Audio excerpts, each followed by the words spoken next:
Okay.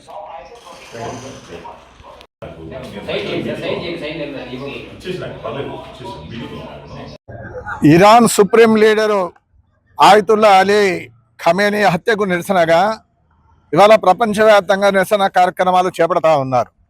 United joint action committee తరఫున American సామ్రాజ్యవాదం, నరహంతక Israel ప్రభుత్వాలు ఇవాళ దారుణంగా హత్య చేయడం జరిగింది. ఆయనతో పాటు వాళ్ళ కుమార్తె, తర్వాత అల్లుడు, మనవరాలు, భార్య కూడా, కుటుంబం అంతా కూడా మట్టు పెట్టారు. అదేవిధంగా 40 మంది కమాండర్స్ కూడా చంపారు.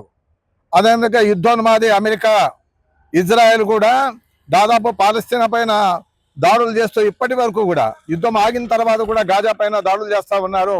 70,000 మందిని పట్టున పెట్టుకున్నటువంటి నెతన్యాహు ఇవాళ ప్రధానంగా మహిళలు, అదేవిధంగా చిన్న పిల్లల పైన, హాస్పిటల్ పైన బాంబులు వేసినటువంటి దుర్మార్గమైనటువంటి ప్రభుత్వం ఇజ్రాయెల్.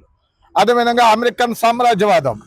మరి ఇది వరకు ఇరాక్లో కూడా మారణాయుధాలు ఉన్నాయి, రసాయన ఆయుధాలు ఉన్నాయని చెప్పి ఇరాక్ పైన యుద్ధం ప్రకటించి 5 లక్షల మందిని చంపి సద్దాం హుస్సేన్ని ఉరిదీశారు. లిబియాలో గడాఫీని ఆ రకంగానే చేశారు. అదేవిధంగా ఇటీవల కాలంలో మధురో ఇవాళ ప్రధానంగా వెనిజులా అధ్యక్షుడు ఆయన భార్యను కిడ్నాప్ చేసి అమెరికాలో నిర్బంధం చేశారు. మొత్తం చమురు పైన ఆధిపత్యం కోసం గల్ఫ్ దేశాల్లో ఉన్నటువంటి మొత్తం అంతా చమురును తన గుప్పెట్లో పెట్టుకోవాలనేటువంటి ఒక దుర్మార్గమైనటువంటి కుట్ర, దుర్మార్గమైనటువంటి ఆలోచన ఉంది. తన మాట విననటువంటి వారిని, ఆ ప్రభుత్వాలను పడగొట్టి ఇవాళ తొత్తు ప్రభుత్వాన్ని పెట్టాలనేటువంటి ఆలోచన దీని వెనకాల ఉంది. అందుకే ఇవాళ ఖమేనీ లొంగిపోలే, ఆయన తల వంచలే.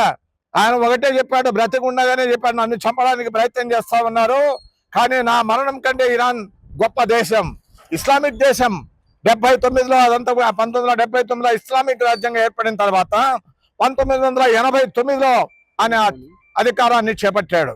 అంటే 37 సంవత్సరాలుగా ఆయన పరిపాలన చేశాడు. అందుకే ఆయన లొంగిపోలే.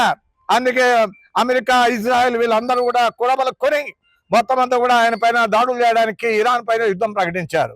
కానీ ప్రతీకారంగా ఇవాళ ఇరాన్ కూడా దాడులు చేస్తా ఉన్నారు. కానీ చాలా మందికి అర్థం కాని విషయం ఏమంటే, అమెరికా బేస్లు ఎక్కడైతే ఉన్నాయో, అంటే అమెరికా స్థావరాలు ఎక్కడైతే ఉన్నాయో గల్ఫ్లో కానీ ఇతర దేశాల్లో కానీ వాటిపైన మాత్రమే దాడులు చేస్తా ఉన్నారు. యుద్ధంతో పరిష్కారం కాదు, శాంతి కావాలని చెప్పి ఈ నెల శుక్రవారం, రేపు ఎల్లుండే శుక్రవారం మన మధ్యాహ్నం మసీదులో ప్రార్థనలు అయిపోయిన తర్వాత, నమాజ్ తర్వాత ఇవాళ శాంతియుతమైన పద్ధతిలో మానవహార కార్యక్రమాన్ని ఏర్పాటు చేశాం. లౌకికవాదులు, ముస్లింలు అందరూ కూడా పాల్గొని ఈ కార్యక్రమాన్ని జయప్రదం చేయవలసిందిగా హృదయపూర్వకంగా విజ్ఞప్తి చేస్తా ఉన్నాం.